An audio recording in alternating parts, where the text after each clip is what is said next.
too, where people would comment on the columns and be like, "Yeah, I was all my children fan, but I came over to Bold and the Beautiful after it went off," and it was like, "Wow, yeah," because they could have, because soap fans especially are so loyal to their own show that they don't want to see another show. You know, so it was kind of amazing that there's been this carryover, and it does speak to the staying power of the genre. And like you, I'm glad that people have been proven wrong about it. Oh yeah, I especially love hearing that, you know, they wanted to go to other shows because they didn't want to see any of them go away, and that made me feel good because I was like, in spite of the fact that you may not have been a fan and you were loyal to the ones that did go, you don't want to see the genre die. You want to see it continue to thrive. And granted, it is thriving in other formats, especially in the primetime field, but it's different with the daytime field with us. I mean, oh yeah, it's vastly different in the daytime community. I mean, I've never seen fans more loyal than daytime fans, ever. Yeah, I haven't either. And also too, I mean, because of the longevity of the shows, you know, it's like, yes, there is a resurgence in primetime, but they're all new shows or new-ish.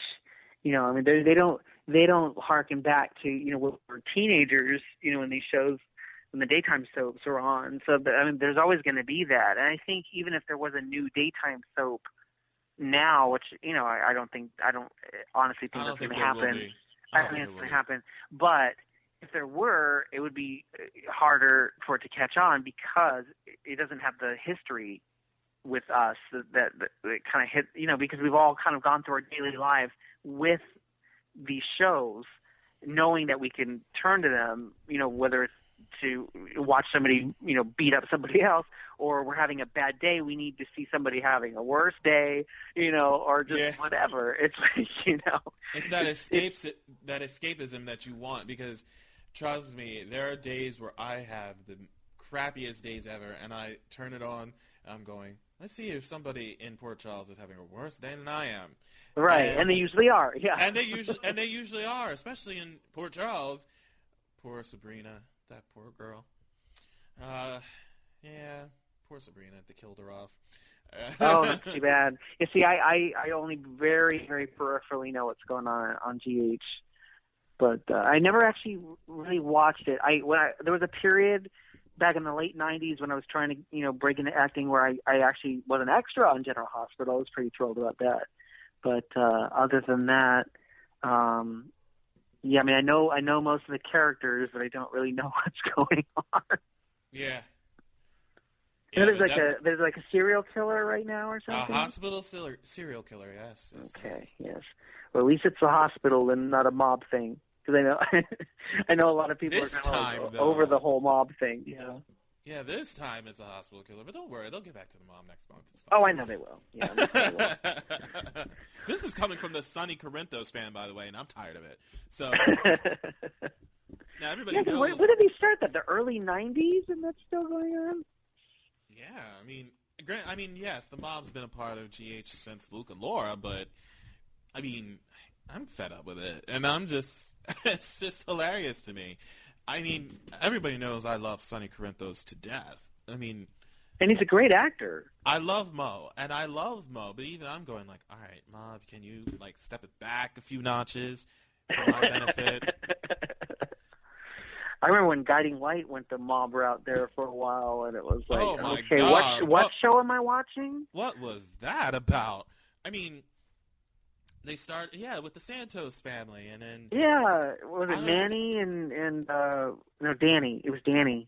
Danny was the mesh name for Danny and Michelle. That's why. That's right. That's why what it was. That's why I didn't correct you, because I just assumed that's what you knew. It was at least in the ballpark of it. Yeah. But he had a brother. I thought started with an M, and I think, and then he got killed by Michelle by accident or something, and that's why Carmen hated her. Mick. He got killed. Mick, that's what it was. See, I knew it was an M name. It was Mick and Michelle. Well, both of Michelle's killed him, and both Michelle's killed him.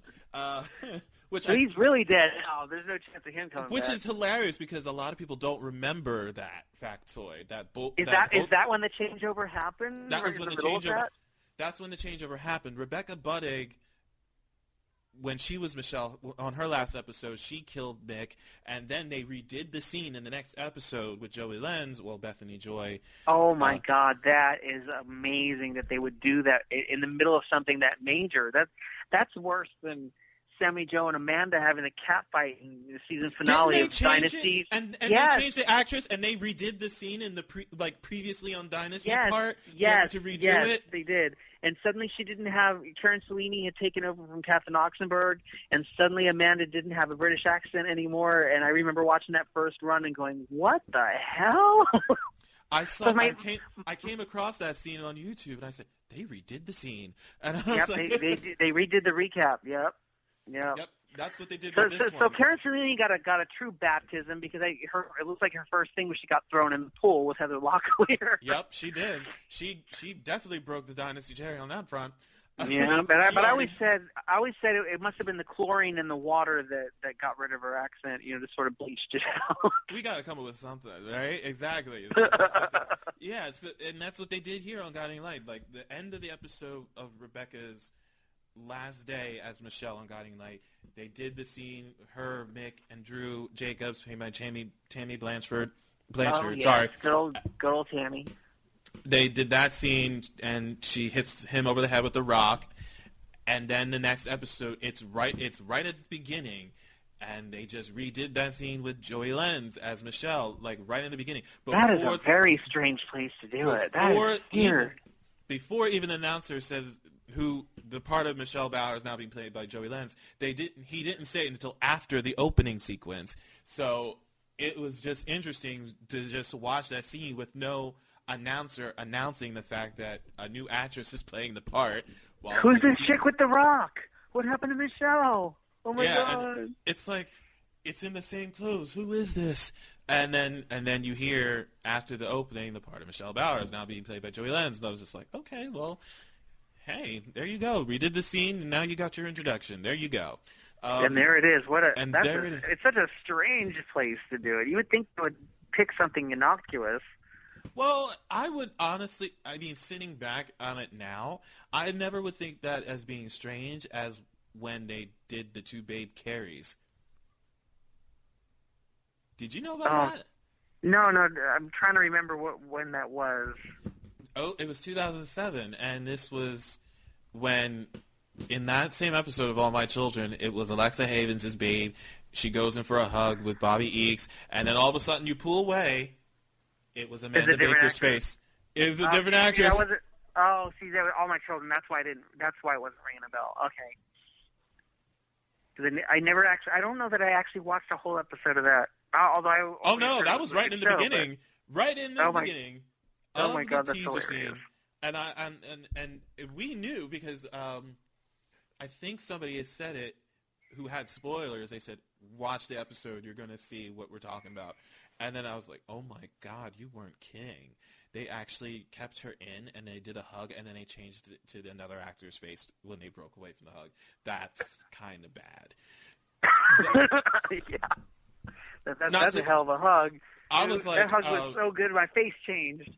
I was like, oh, so we could say that about the two Darrins. I was like, did Samantha hug him, and she just pulled away, and it's now Dick Sargent? That must be it. That's what happened. See, that's the thing. It's like maybe in 1969, in prime time, having that high profile of recast was like a huge deal. But coming into it later, having it out of order, like you said, and then watching soaps where high profile recasts are like a thing. It's like having the one Darren go to the other Darren was not a big thing for me. And I was more interested in the character than I was in who was playing him, so there was that too. So my response to the Darren question, I always say that I feel that Dick York is the Darren of the 60s and Dick Sargent is the Darren of the 70s. That's kind of how I get around having to pick a favorite because I really can't pick between the two. I think of it as such a sense where, as I said before, Dick Sargent was the first Darren I watched. So I think that holds a special place in my heart where it comes to him. But I fell in love with Dick York, and I think he was the epitome of Darren, but also Dick Sargent's Darren also with what they gave him with his material, I said he played it in such a way where he never came off as overbearing. And the episode, the Salem Saga, no, that might not be the right one. But it was the one where it was part 2 of the season 7 premiere. To go or not to go? Wait. Yeah, to go or not to go. To go or not to go. That's the first one, though. There was another one for the Salem, Here We Come. Salem, Here We Come. And it was the scene that in the bedroom where Samantha tells him that, if they don't. She can get drummed out of the witch world. She would lose her powers, and he basically says, "I won't let you do it." And she's like, "Isn't that what you wanted?" And he said, he's going back. He's like, "Yes, no, I love you for who you are." I said, in that scene, that's when I fell in love with Dick Sargent as Darren. And I said, he would be as you said, Darren of the '70s. And I said, this is how I see him. And I said, this scene for me pretty much solidified my love for him as Darren. It took that episode to basically be like, I can't really choose. I mean, I love Dick York. As I said, he's the epitome, but I can't really say he's the number one head honcho as Darren. I was like, that episode right there, it just sent me back. I just like how Sargent played that part. I even felt that way in the episode where Adam was born. Just when they were in the hospital, and that same kind of sense of devotion that Dick Sargent gave to Darren in that moment kind of solidified it for me. But that's the thing, is that they both did bring such amazing things to the role, and I think I kind of gravitate more toward the later episodes in a way, because I was actually born in between 5th and 6th season.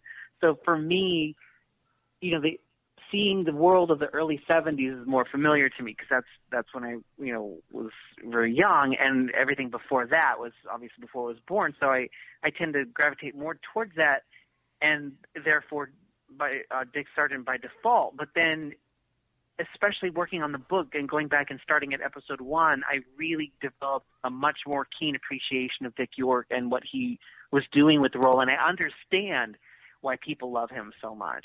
And so now it's kind of really impossible for me to pick between Absolutely. them, because they both brought such amazing things to this role. Absolutely. I literally feel the same way. And primarily during York's run, I've always watched just to see his portrayal of Darren when it gets to that point where, during its time when that show was on the air, I've always said to people, this had their way of combating against the stereotypes where it wasn't the usual stereotypes that we deal with on the regular when it comes to race and all this stuff. They're dealing with their stereotypes of their own with a mixed marriage with a witch and a mortal. And I thought that was fun to watch them play that off of, because in a sense, because they could deal with the issues, but do it in a safe kind of way, because they have this fictional buffer. Right. But they could still tackle it. Yeah. And I thought that was so cool to see, because there were definitely a lot of episodes where Darren was struggling with the witch world, and especially early on in the black and white years. Yeah. Absolutely. And then with Samantha adjusting to the mortal world, which she has absolutely no problem with. It was just him who was having a problem dealing with her life and her relatives, mainly because her relatives did not accept him, and they, except for Aunt Clara and Uncle Arthur in a sense. Yeah, every once in a while, yeah. But more so, the only one who did fully was Aunt Clara. Yeah, that's true. And I think that's really why he took to her more than he did to anybody else. And even though there were some issues that she did bring to the household, there were episodes I would catch him in her in scenes, and you could tell he really loved that woman. Not just Aunt Clara. He loved Mary and Lauren. Sure. Yeah. You can totally tell that. through all the seasons, really. I mean, that I think that's what makes it work too. Is that pretty much everybody genuinely had a great affection for each other and respect